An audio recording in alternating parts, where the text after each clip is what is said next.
ಈಗ ಹೋದ ಭಾಗದಲ್ಲಿ ನಿಮಗೆ ನಾನು ಸ್ಪೀಡ್ ತೋರಿಸಿದ್ದೆ. ಈಗ ಅದಕ್ಕೆ ತಾಳ ಯಾವ ರೀತಿ ಹಾಕೋದು ತೋರಿಸ್ತೀನಿ ನೋಡು. ತಾಳ ಹಾಕೋದಕ್ಕೆ ಈ ಬೆರಳಿದೆ ಅಲ್ಲ, ನಮ್ಮದು ತೋರು ಬೆರಳು, ಅದ್ರ ಜೊತೆಗೆ ಮಾತ್ರ ತಾಳ ಹಾಕೋದಕ್ಕೆ ಸಾಧ್ಯ. ನೋಡಿ, ಇಲ್ಲಿ 3 ತಂತಿ ಕಾಣುತ್ತೆ ಅಲ್ಲ, ತಾಳದ ತಂತಿ, ಅದನ್ನು ಕಿರುಬೆರಳಿಂದ ಕೆಳಗಿಂದ ಹಿಂಗೆ ಬರಬೇಕು ಮಾಡು. ಹಾಂ, ಅದು ಇದು ಎರಡು ಒಟ್ಟಿಗೆ ಬರಲಿ ನೋಡು.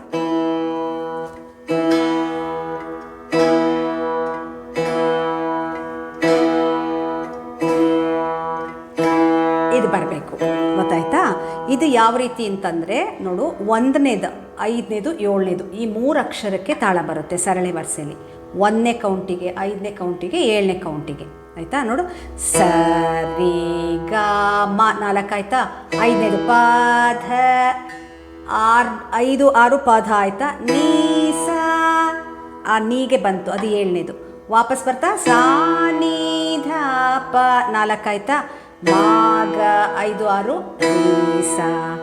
ಗೊತ್ತಾಯ್ತಾ? ಟ್ರೈ ಮಾಡು. ಅಲ್ಲಿ ಸರಳೆ ಬರಬಾರ್ದು. 1 2 3 4 5 6 7 8.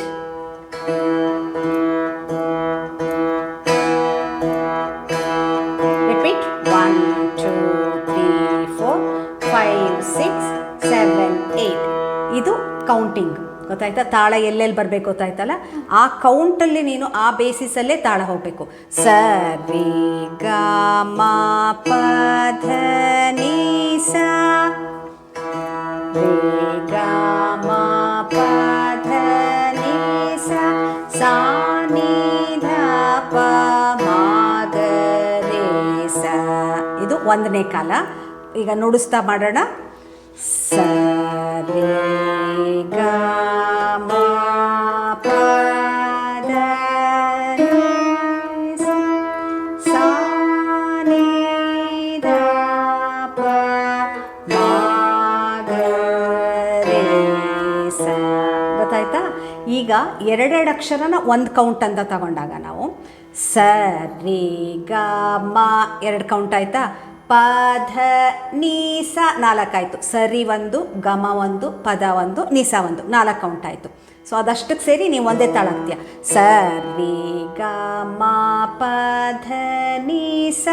ಈಗ 5 6ಕ್ಕೆ 1 ಮತ್ತು 7ನೇದಕ್ಕೊಂದು. ಸಾ ನೀ ಧ ಪ ಮ ಗ ರೇ ಸ. ಸಾ ನೀ ಧ ಪ ಏನಾಯಿತು? 5 6. 7ನೇದು ಮ ಗ, 8ನೇದು ರೀ ಸ. ಗೊತ್ತಾಯ್ತಾ? ಟ್ರೈ ಮಾಡೋಣ. ಸ ರಿ ಗ ಮ ಪ ಧ ನೀ ಸ ಸಾ ನೀ ಧ ಪ ಮ ಗ ರೇ ಸ. ಗುಡ್.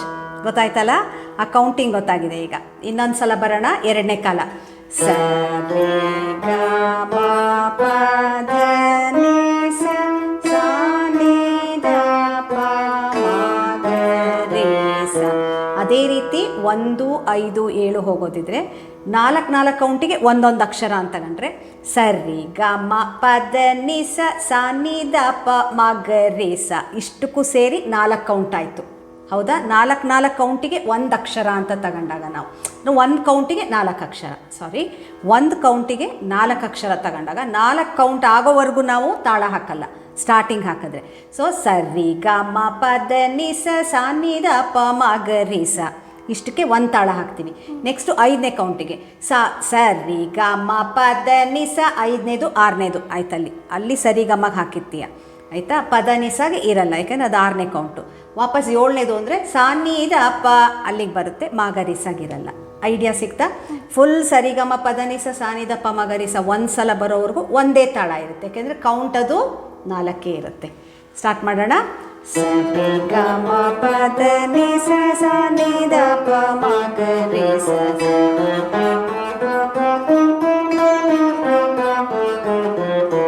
ಇದು 3ನೇ ಕಾಲ. ಗೊತ್ತಾಯ್ತಾ? ಇದೇ ರೀತಿಯಾಗಿ ನೀನು ಯಾವುದೇ ನೀನು ಸರಳೆ ತಗೊಂಡ್ರು ಕೌಂಟಿಂಗ್ ಎಲ್ಲಿಗೆ ತಾಳ ಬರಬೇಕು. 1ನೇ ಅಕ್ಷರ, 5ನೇ ಅಕ್ಷರ, 7ನೇ ಅಕ್ಷರ. ಅಕ್ಷರಗಳು ಚೇಂಜ್ ಆಗುತ್ತೆ. 1 ಅಕ್ಷರನಾರು ಇರ್ಬೋದು, ಆ ಜಾಗದಲ್ಲಿ 2 ಅಕ್ಷರನಾರು ಇರ್ಬೋದು, ಇಲ್ಲ 4 ಅಕ್ಷರನಾರು ಇರ್ಬೋದು 1 ಕೌಂಟಿಗೆ. ಬಟ್ ಕೌಂಟು 1ನೇ ಕೌಂಟಿಗೆ, 5ನೇ ಕೌಂಟಿಗೆ ಮತ್ತು 7ನೇ ಕೌಂಟಿಗೆ ನೀನು ತಾಳ ಹಾಕಬೇಕು. ಒಂದನೇ ಕಾಲದಲ್ಲಿ ಒಂದನೇ ಕೌಂಟಿಗೆ ಒಂದು ಅಕ್ಷರ ಇರುತ್ತೆ, ಎರಡನೇ ಕಾಲದಲ್ಲಿ 2 ಅಕ್ಷರ ಇರುತ್ತೆ ಒಂದು ಕೌಂಟಲ್ಲಿ, ಮೂರನೇ ಕಾಲದಲ್ಲಿ 4 ಅಕ್ಷರ ಇರುತ್ತೆ ಒಂದು ಕೌಂಟಲ್ಲಿ. ಗೊತ್ತಾಯ್ತಾ? ಈಗ ಐಡಿಯಾ ಸಿಕ್ತಲ್ವ ನಿನಗೆ? ಈಗ ಇದು 1ನೇ ಸರಳೆ ಆಯಿತು. ಈಗ 2ನೇ ಸರಳೆಗೆ ಹೋಗೋಣ. ಸ ರೇ ಗ ಮ, ಸ ರೇ ಗ ಮ,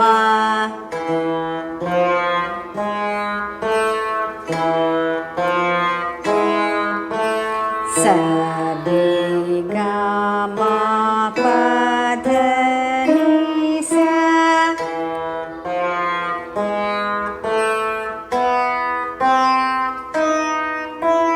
sa ni da pa, sa ni da pa,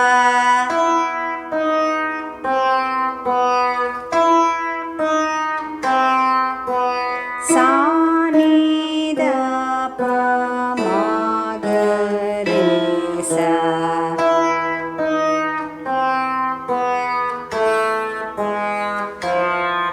ಒಂದನೇ ಕಾಲ ಇದು.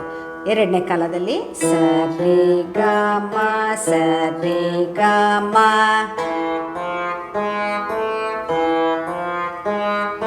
ಸ ರೇ ಗ ಮ ಪ ಧ ni sa, sa ni da pa, sa ni da pa,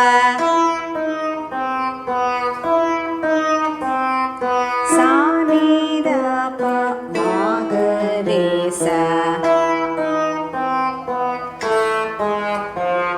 ಮೂರನೇ ಕಾಲ ಸ ರೇ ಗ ಮ, ಸ ರೇ ಗ ಮ, ಸ ರೇ ಗ ಮ ಪ ಧ ni sa,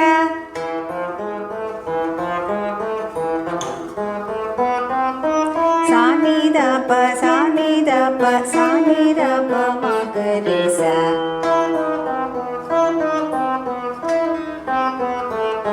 ಗುಡ್. ಗೊತ್ತಾಯ್ತಲ್ವಾ ಈಗ?